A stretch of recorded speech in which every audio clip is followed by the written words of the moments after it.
Sure, here's an engaging and human-centered introduction for your YouTube video story. The beeping sound of the store's security alarm echoed through the aisles as the officer's firm grip tightened around the young boy's wrist. Eyes widened, customers froze, and whispers spread like wildfire. The boy, no older than 13, stood there in shock, his hands locked in cold steel handcuffs. His heart pounded against his chest as he struggled to find his voice. "I didn't steal anything," he mumbled, his voice barely above a whisper. But the officer, a middle-aged woman with short blonde hair, wasn't listening. Her badge reflected under the bright grocery store lights, and her expression remained stern. "I've heard that one before," she scoffed, pulling him toward the front of the store. "You kids think you can just walk in, take whatever you want, and walk out. Not today." Tears welled up in the boy's eyes, but he refused to let them fall.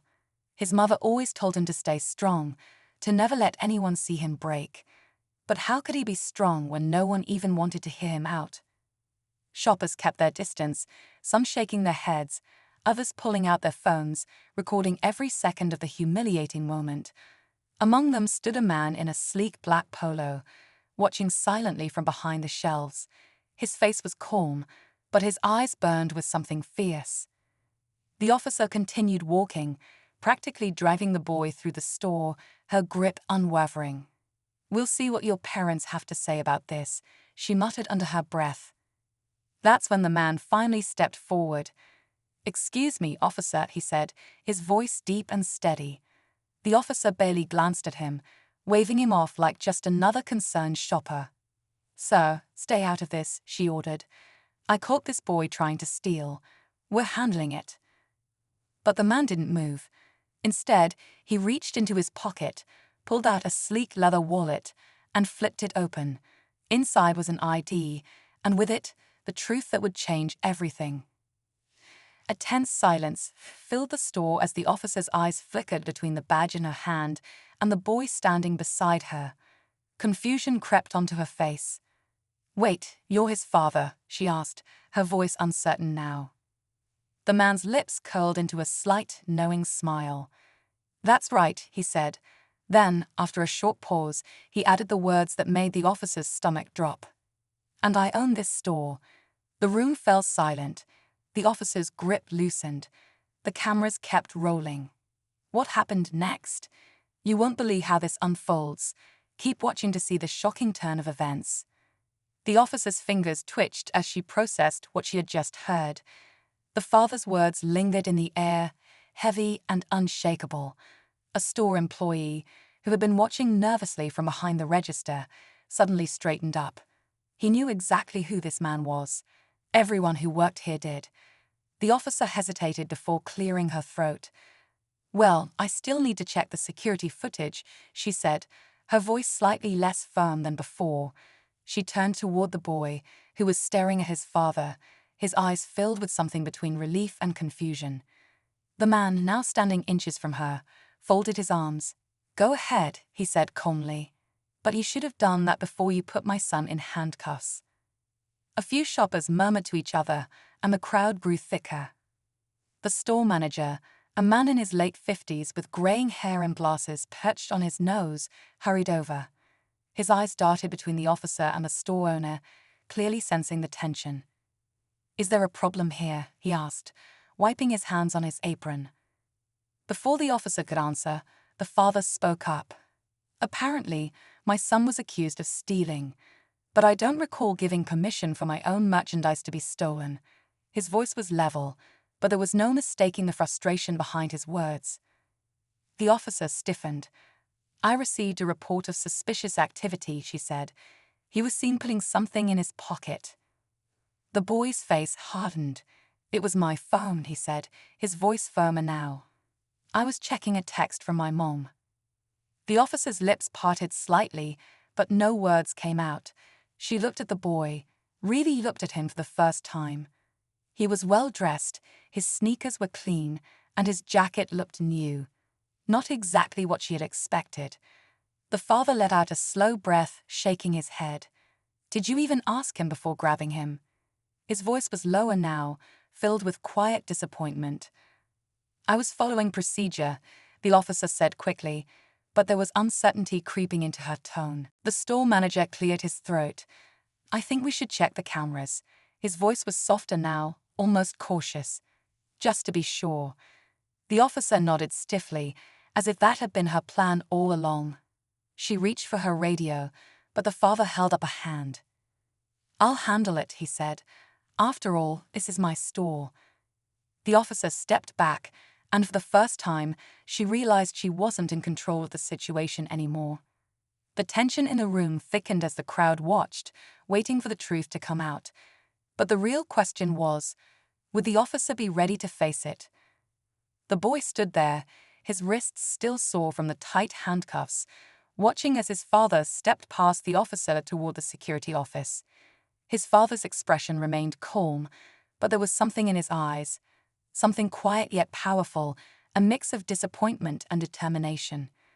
The officer hesitated, then followed, her hands still resting near her belt, as if trying to hold on to some sense of authority.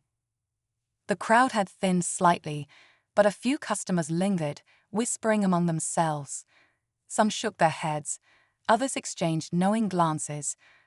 A few store employees, who had been stocking shelves moments ago, now stood frozen, their gazes darting between the boy and the officer. The boy's hands curled into fists at his sides. He had never felt this exposed before, this powerless. He could still feel the weight of all those eyes on him, the way people had assumed the worst without even asking a single question. His father pushed open the door to the security office, where a young employee sat nervously behind a desk, multiple screens flickering in front of him. The room smelled faintly of stale coffee and old paper. The father turned to the employee and nodded. Pull up the footage from 10 minutes ago, he said, his voice steady but firm. The employee swallowed hard and quickly tapped at the keyboard, his fingers shaking slightly. The officer shifted uncomfortably, but said nothing. As the video loaded, the boy's heart pounded. He already knew what it would show, but there was something about seeing it play out that made his stomach tighten. The footage began, showing him walking through the aisles, looking at the shelves. Then, clear as day, he pulled his phone from his pocket, glanced at it, and slid it back in. That was it. Nothing else. No stolen merchandise, no attempt to hide anything. Just a normal moment turned into something much worse. Silence filled the small room. The officer stared at the screen, her face unreadable. The boy's father folded his arms. So, he said, his voice dangerously calm, tell me again what my son stole. The officer's lips parted slightly, but no words came. She shifted her weight, glancing at the boy, then back at the screen. She started, but stopped herself. The boy's father exhaled sharply, then turned to the security employee. Save that footage, he said. I want a copy. The tension in the room was thick, but the conflict wasn't over. The officer might have been wrong, but the damage was already done. The question now wasn't just about what had happened, but what would happen next. The silence in the security office was thick, pressing against the walls like an invisible weight. The officer's face remained tense, her jaw clenched as she shifted uncomfortably. She had been so sure, so confident in her actions just moments ago. Now, with the undeniable proof playing on the screen in front of her, the truth stood against her like a wall she couldn't climb. The boy stood beside his father, his breath shallow. His wrists still ached from the cuffs, a reminder of how quickly he had been judged. His father's expression was unreadable, but his grip on the back of the chair in front of him was tight, his knuckles just barely turning white. Outside the office, the murmur of voices had grown. Word had spread fast. Employees whispered behind the registers. Customers glanced toward the office door, their curiosity mixing with unease. Some had seen the way the officer had treated the boy, how quick she had been to assume. Others had pulled out their phones, recording snippets of the moment that would no doubt make its way online before the night was over. The store manager cleared his throat, breaking the silence.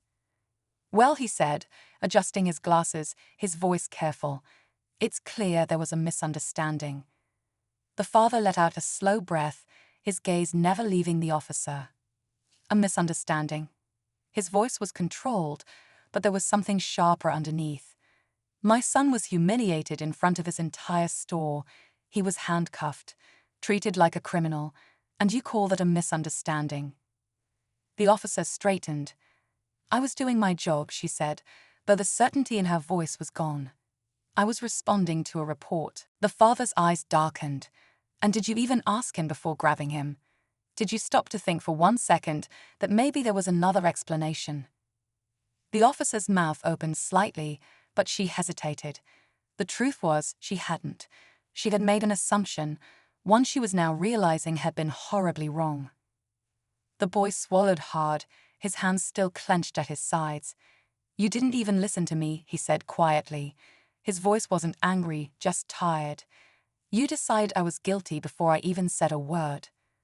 The words hit harder than any accusation could have. The officer's shoulders stiffened, and for the first time, she looked at the boy, not just as someone she had detained, but as a person, a kid. The father shook his head. This isn't over, he said, his voice low. Not even close. The store was still, every eye waiting, every breath held.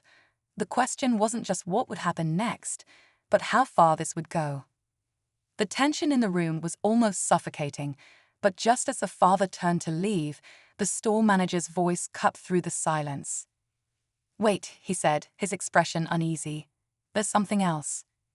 The father stopped mid-step, his back still facing the officer. The boy glanced at him, then at the manager, his heart pounding again.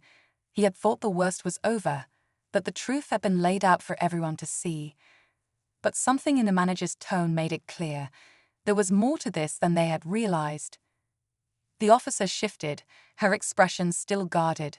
What do you mean? She asked. The manager hesitated before sighing. We had another report, he admitted, about actual shoplifting. His fingers drummed against the counter. And it happened around the same time your son was accused. The father turned fully now, his brows furrowed. What are you saying? The store manager glanced at the security employee, who was already pulling up another section of the footage. The screen flickered, rewinding several minutes. And then, clear as day, they saw it. A figure, dressed in dark clothing, moving swiftly through the aisles. Not a kid, an adult. He was careful, avoiding eye contact with employees, slipping small items into his oversized jacket. Then, just as the boy had been walking past, the man had darted out of the frame. The officer's face paled slightly as the realization hit. The real shoplifter had been there the entire time. The boy swallowed, his pulse quickening. So, while you were arresting me, the actual thief got away. His voice was quiet, but the weight of his words was impossible to ignore. The officer didn't respond, but the shift in her stance was enough of an answer. The father crossed his arms. And let me guess, he said, his tone sharp. No one tackled him to the ground. No one threw handcuffs on him before asking a single question. The manager rubbed the back of his neck, clearly uncomfortable. We didn't notice him at the time, he admitted. Everyone was, distracted. The father exhaled slowly, shaking his head. Distracted by my son. Outside the office, the murmurs had turned into full conversations. The news was spreading fast, customers whispering to each other, shaking their heads. The officer had arrested the wrong person, and the real thief. He had walked right out the front door. The father took a step closer to the officer, his voice calm but heavy. Now what? The officer didn't have an answer. But one thing was clear.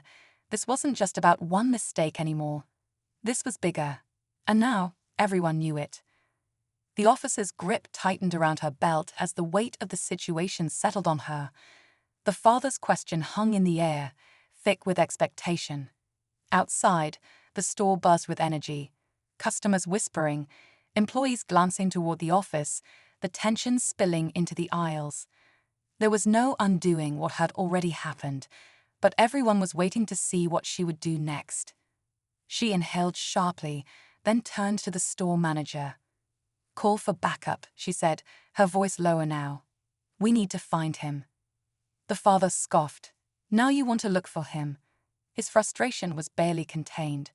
After humiliating my son, after treating him like a criminal while the real thief walked free. The officer hesitated, but before she could respond, the security guard's voice cut in. Wait, look at this. Everyone turned back to the screen as he rewound the footage. The grainy video played again, but this time he zoomed in on a detail no one had noticed before.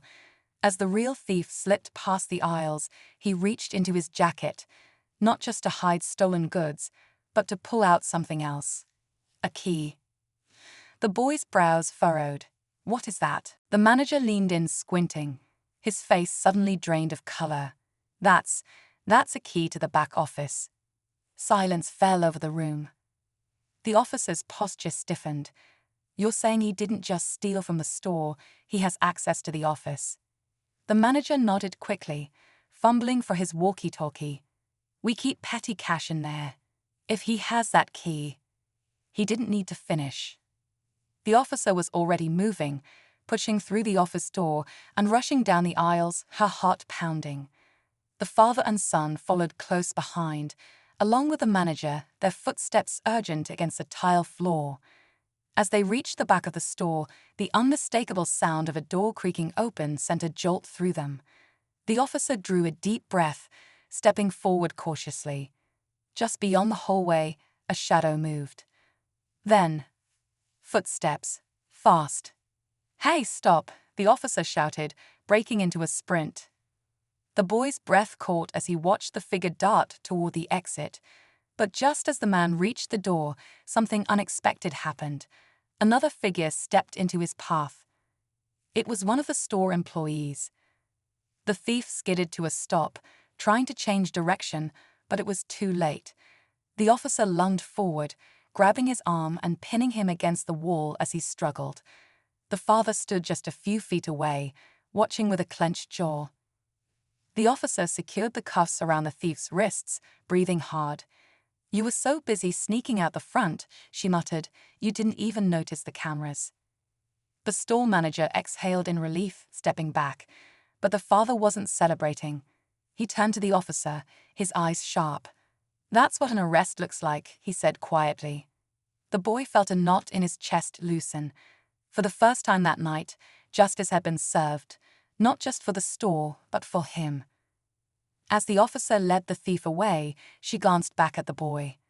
There was something different in her gaze now, something almost like regret, but an apology wouldn't erase what had already happened. The father placed a hand on his son's shoulder. Let's go, he said. We have nothing left to prove. And as they stepped out of the store, the weight of the night finally lifting, the boy realized something. He had never been the one on trial. The system had been, and tonight, the truth had won. As the father and son stepped into the cool night air, the boy let out a slow breath, feeling the tension in his chest finally begin to ease. The bright store lights cast long shadows on the pavement, and behind them, the murmurs of customers and employees still lingered. But none of that mattered now. They were free from it, free from the judgment, the assumptions, the weight of being treated unfairly. The father glanced down at his son, his expression softening. You okay? The boy nodded, though a part of him still felt shaken. Yeah, he said. I didn't think it would happen like that. His father sighed. Neither did I, he paused, then added, but this isn't the first time, and that's the problem. The boy looked up at him, searching his face. He knew his father wasn't just talking about tonight. He was talking about all the moments before this one, times they had been watched a little too closely in stores, spoken to with just a little more suspicion, treated like they didn't belong. It wasn't new. But this time, people had seen it unfold right in front of them. The store manager had come outside, his hands shoved in his pockets. He hesitated before speaking. I wanted to say I'm sorry. The father studied him for a long moment before responding. An apology is a start, he said. But what are you going to do to make sure this doesn't happen again? The manager swallowed hard, nodding. We'll be reviewing our policies, he promised, making sure our staff is trained to handle situations like this the right way. The father nodded but didn't say anything else. He knew words were easy, actions were what really mattered. As they walked toward their car, the boy turned back for one last glance. The officer was standing near her patrol car, her arms crossed. Their eyes met for just a second. She didn't say anything, but in that brief moment, the boy could tell she had learned something tonight, too. As they drove off, the father reached over, giving his son's shoulder a reassuring squeeze. "You held your head high tonight," he said. "I'm proud of you." And as the city lights flickered past them, the boy realized that even though tonight had been unfair, even though it had hurt, he hadn't let it break him.